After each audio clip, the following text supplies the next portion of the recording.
Chers amis, toujours dans le cadre des halachot d'écrire et effacer le jour de Shabbat, une question très intéressante. L'autre fois, je donnais un cours à ce sujet. Il y a une femme qui me dit la vérité, tous les Shabbats, ça m'arrive avec mes Zmirot Shabbat. Quelle est la question? Imaginez une page, par exemple d'un livre, d'un Birkat Amazon, une page qui est déchirée en deux. Soit complètement déchirée en deux, soit une partie de la page est déchirée en deux. Et donc, du fait qu'elle est déchirée, il y a des lettres qui sont coupées en deux. Donc, disons par exemple que j'ai un haïn d'un côté, la moitié d'un haïn, et l'autre moitié du haïn, elle se trouve sur l'autre partie de la feuille. Et la question que je me pose, est-ce que Shabbat, j'ai le droit d'accoler l'une partie à l'autre, de les rapprocher pour réussir à lire? Parce que ici j'ai un haïn, en dessous j'ai un autre mot, en dessous j'ai un autre mot, et j'arrive pas à lire. J'ai qu'une moitié de page, j'ai qu'une autre moitié de page.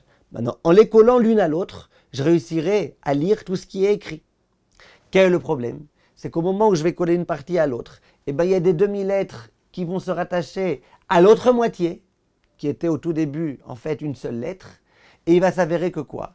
Il va s'avérer que je suis peut-être en train d'écrire Shabbat, ou lorsque, une fois que j'aurai fini de lire, je reséparerai les deux moitiés, il va s'avérer que quoi? Que je suis en train peut-être d'effacer. J'espère que vous vous souvenez du cours précédent. Je reprends très très rapidement. Le cas, c'était un livre sur la tranche du livre, j'ai écrit quelque chose. J'ai écrit par exemple mon nom.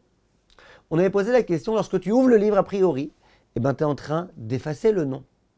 Lorsque tu refermes le livre, tu es en train de réécrire le nom. On avait posé la question, est-ce que c'est autorisé ou pas? On avait dit que certains poskim ont voulu interdire. Le levouche, par exemple, lui, il veut dire que c'est un issour deoraïta, qu'il faudrait amener un korban khatat quand on a fait ça. La plupart des poskim ont dit, non, c'est pas vrai. Le Rama, par exemple, Rabbi Moshe Isserles, dans ses responsables, il dit que c'est autorisé. Deux arguments principaux. Premier argument qu'il donne, c'est de dire que je ne suis pas en train d'effacer. Effacer, c'est complètement annuler quelque chose d'existant. Je ne suis pas en train d'effacer. Je suis en train d'écarter des choses déjà écrites. Et quand je rapproche, je ne suis pas en train d'écrire, je suis en train de rapprocher deux parties qui sont déjà écrites, juste les rapproche l'une de l'autre. Deuxième argument, disait le Rama, est-ce qu'on va dire que lorsque j'ouvre une porte et que je referme une porte, je suis en train de construire ou de détruire? Non, c'est fait pour ça. Là, pareil, un livre est fait pour être ouvert et pour être refermé, donc il n'y a pas de problème. Bref, pour la conclusion de la halakha, référez-vous au cours précédent. A priori ici, j'ai le même problème. Pourquoi? Si on considère que la raison pour laquelle on autorise d'ouvrir et de fermer ce livre, c'est parce que les lettres sont déjà écrites avant Shabbat, et je ne fais que rapprocher des parties de lettres déjà écrites, et bien là, ce sera exactement la même chose. Le haïn est déjà écrit. Le fait est qu'il était déchiré, que j'ai une partie d'haïn ici, une partie d'haïn là-bas. Quand je les rapproche, je rapproche deux choses qui étaient déjà écrites. C'est même plus simple que dans le livre. Parce que dans le livre, sur chaque page, il y a vraiment une toute petite partie infinitésimale d'encre qui se trouve. Et quand je ferme, je rapproche plein de parties d'encre l'une avec l'autre. Là, quand j'ai un haïn qui est déchiré en deux ou un shin qui est déchiré en deux, c'est que en deux. Donc si on considère que la raison pour laquelle le Rama avait autorisé de fermer le livre ou de le réouvrir, c'est parce que tu ne fais que de rapprocher ou d'écarter des choses déjà écrites, là aussi, on pourra autoriser. Si par contre tu dis que la raison pour laquelle on autorise, parce qu'un livre est fait pour être ouvert et fermé, là c'est pas tout à fait vrai. Là ces deux parties-là, elles ne sont pas faites depuis le début en tous les cas pour être séparées, pour être remises. Simplement on peut dire, comme le Rav Moshe Feinstein veut dire, que dès lors que ça a été déchiré, maintenant oui, tant que tu n'as pas collé, c'est fait pour être mis et remis. La plupart des poskim ont voulu autoriser cette chose-là.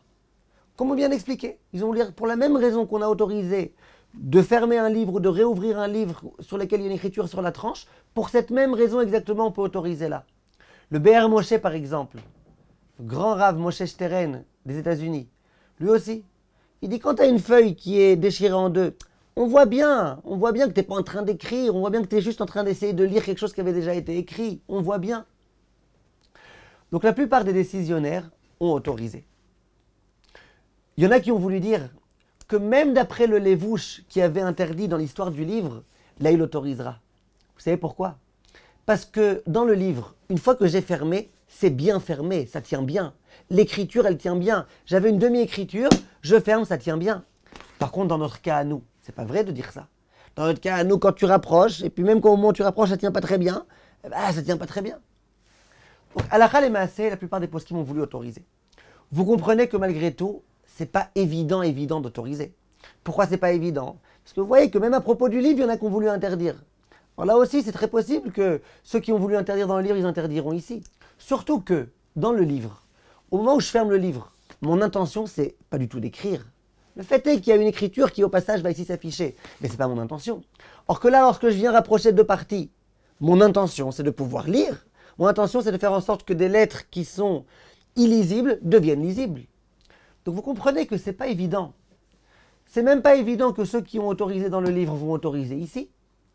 Et dans tous les cas, même si on dit que ceux qui ont autorisé dans le livre autoriseront ici, mais dans le livre, vous voyez bien que c'est une marloquette. Vous voyez bien que le levouche, il veut dire que c'est un issour de Horaïta. C'est vrai qu'on n'est pas possède comme lui, mais il y a malgré tout un problème. Donc au même titre qu'à propos du livre, on avait dit, essayons a priori de ne pas écrire sur la tranche du livre. Ou si tu as un autre livre, eh ben, essaye de te servir de l'autre livre. Là aussi, c'est évident qu'a priori, on dira à une personne, à cette dame en question qui m'avait dit que son Birkat Hamazon était déchiré, ses zmirotes, je dirais avant Shabbat, mets du scotch, colle, et puis tu as résolu tout le problème. Si pendant Shabbat, elle veut se servir, qu'elle a du mal à lire, eh ben qu'elle prenne un autre birkon, d'autres zmirotes. Si elle n'a pas et qu'elle veut se reposer sur ceux qui autorisent, d'accord, on a compris, on peut autoriser.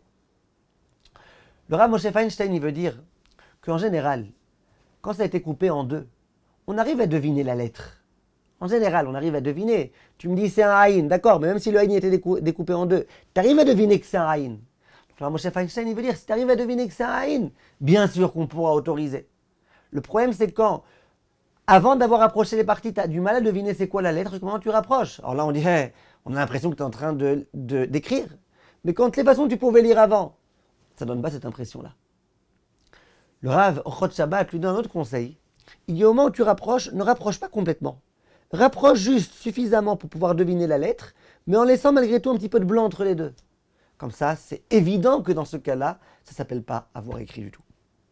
Donc, en résumé, si on peut essayer d'éviter les problèmes, c'est sûr que c'est le mieux. Dans un cas de grande nécessité, on pourra autoriser de rapprocher les deux parties pendant Shabbat, même complètement, d'après la plupart des décisionnaires. Koto, mes chers amis, et à très bientôt.